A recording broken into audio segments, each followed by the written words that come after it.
So today's K-pop nostalgia tour takes a trip to a song that legitimately was like one of those guilty pleasure songs that it's one of those they can't know that I fuck with this type of things back in the day. Okay. Okay. You know, that's the way one of my friends like classified this K-pop song, and I was just like, wait, what? But that's because they were under the banner that, like, no matter what, they were trying to defeat all things that were cute in K-pop during that time, because they were just like, yeah, we're done. They were so tired of the cute concepts and all those other things. And then I listened to the song and I'm just like, oh no. I'm like, oh no. Like, nah, this is one of those songs I put in my headphones, and if people like see me bopping or whatnot, they probably think I'm listening to gangsta rap, because they go make some assumptions or whatnot when I'm bopping and I'm listening to this, because to me, this song was just a fun song. And this is gonna be the first time you personally are going to be hearing the song, I'm pretty sure, or seeing the music video. Yeah. Yeah, you said this group is IOI, right? Yes. I've heard of this group. So Yes. it is possible that I heard the song or the video, but I also, they're not a group that I pay attention to. I just know of them. Yes. Yeah. So IOI was one of those K-pop survival groups that were really, really popular. And it was one of those ones where I'm just like, yeah, you know, I vibe with their music. Me personally, I think it was What a Man. I didn't particularly like that version of one. It wasn't a bad song or anything like that. I just prefer the original What a Man, you know. But you know, their rendition was all right. But the members from I'm about to say Gugudan, that's another, that's a whole nother K-pop group. And it's because I'm thinking about the members in IOI, because I've seen them in so many other projects. And they have literally Kim Sejong, who is like guiding light for a lot of people out here, and like ultimate stands and whatnot. Like, you know, I've seen her in so many K-dramas. That's also because she's a part of the girl group Gugudan. Yeah, she's one of my favorite you know, K-drama actresses. But this is also the video I showed you earlier off camera of Somi. This is the group that she's also a part of. So I'm just thinking about how like that found me on my timeline. But with that said, like there's a lot of, like, you know, really popular people. There's a lot of people that love IOI. They're having a comeback. I'm not sure how many members are going to be within that comeback later this year, but I'm kind of excited. But here's I guess you say the guilty pleasure K-pop song. And IOI, very, very, very. This song is very, very cutesy. So yeah, here we go. Lord, okay. Bring on the Aegyo.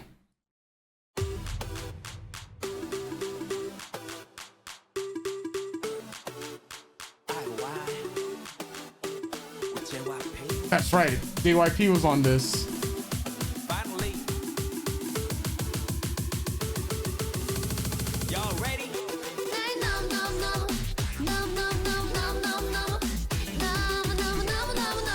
The Aegyo. I heard this song. Yes. I heard this song. Yeah.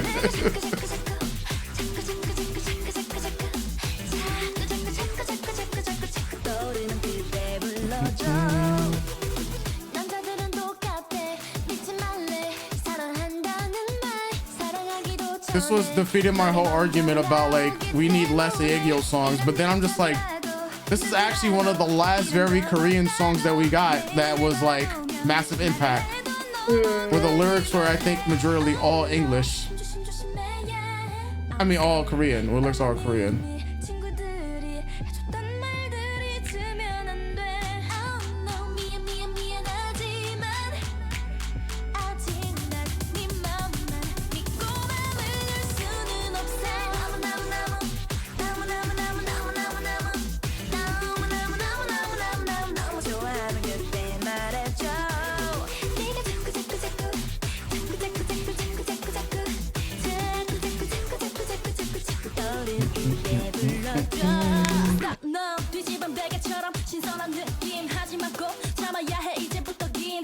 시간을 반드시 거쳐야 해. 뱀인지 아람인지 Thinking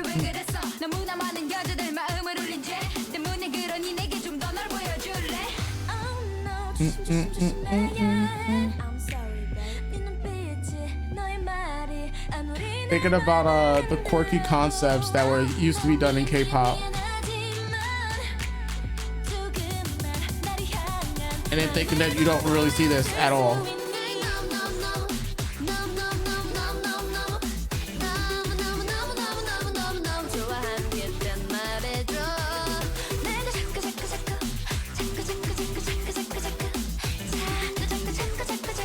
Kim Sejong.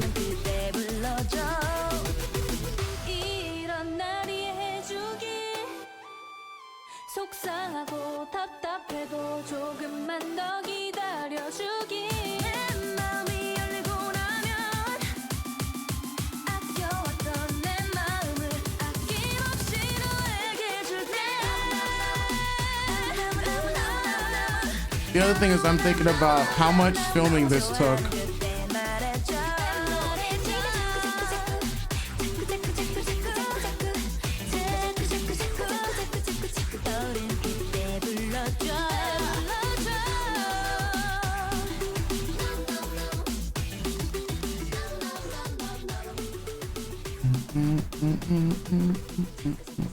Yeah, it reminds me of a lot of videos at the time, like Red Velvet's Dum Dum Dum. Yep.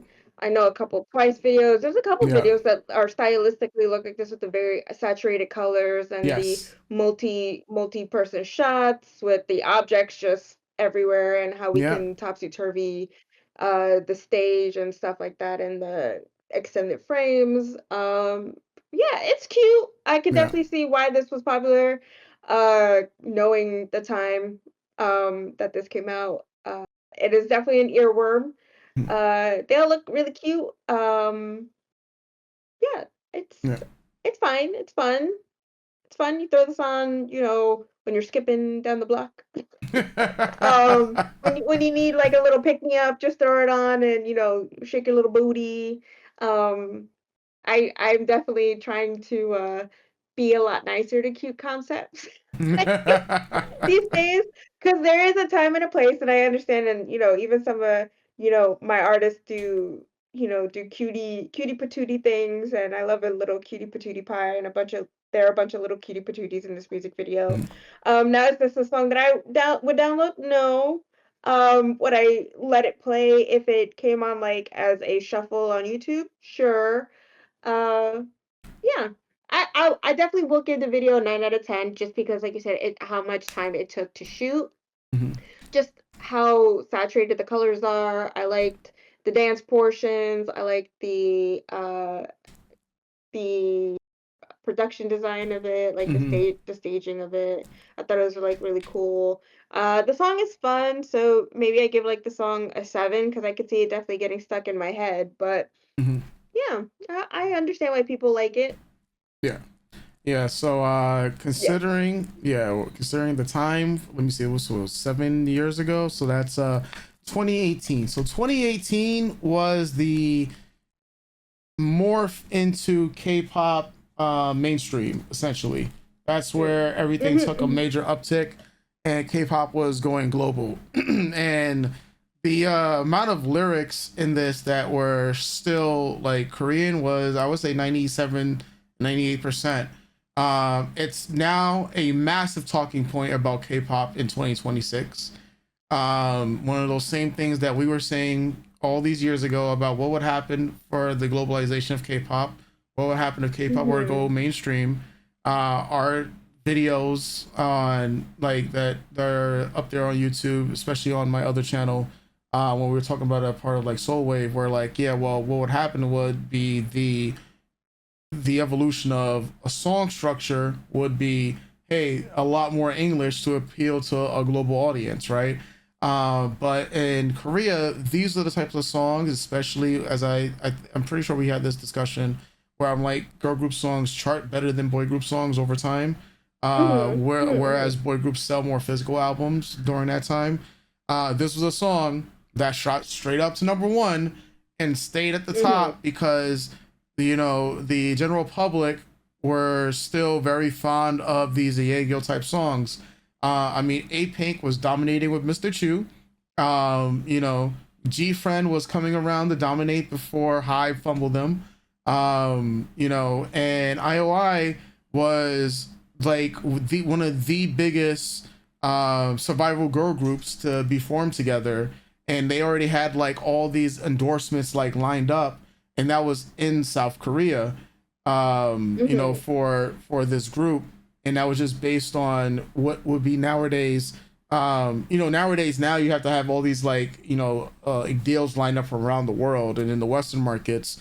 But if there was something that was like, what is the core essence of K-pop, where a lot of fans nowadays would be like, they will look at this song and be like, yeah, this song represents what K-pop was back in 2018, and this is what they mean when what's K-pop in 2026. Well, that this would be K-pop, right? As you mentioned, Mm. Red Velvet's Dum Dum Dum. I already talked about like A Pink's stuff that we've seen. Aegyo hip hop was becoming more of a thing that was becoming more acceptable, where it's like cutesy hip hop type songs.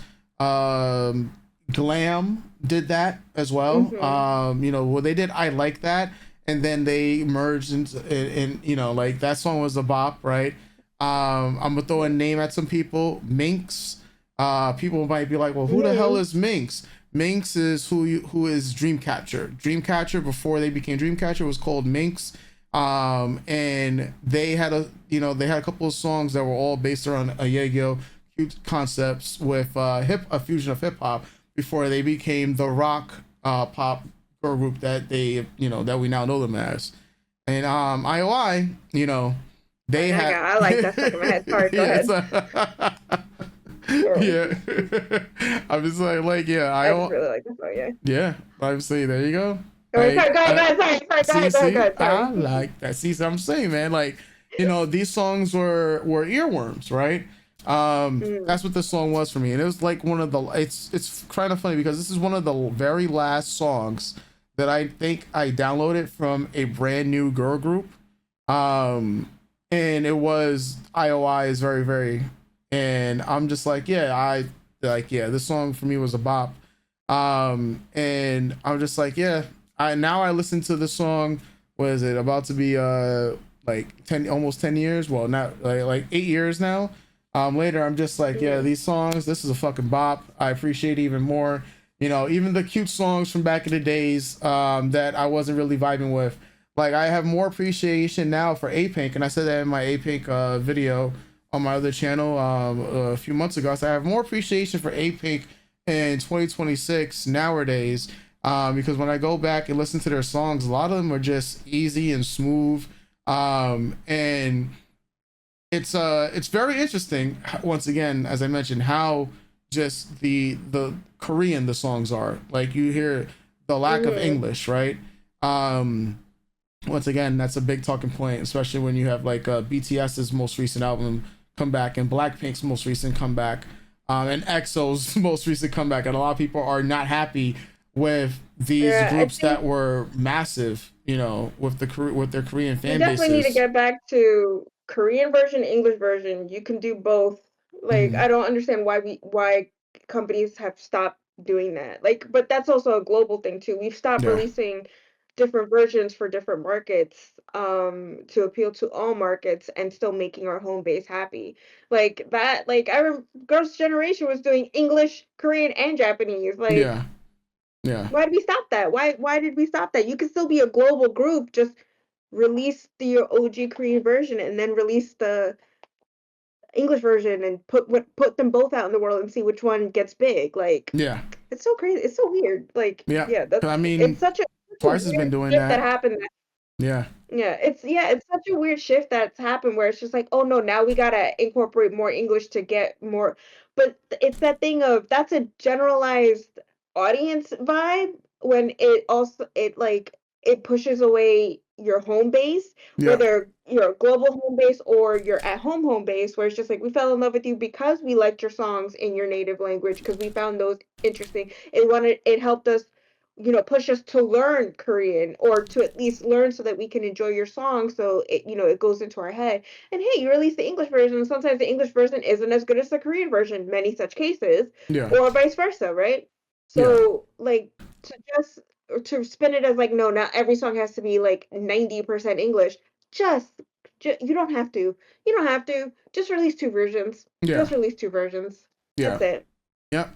That's all they had to do. Just release the two versions. Yeah, when IOI eventually makes their comeback, I'm gonna be seated, we'll be there. Because I was not a fan of Produce 101. I'm not a fan of survival shows, period.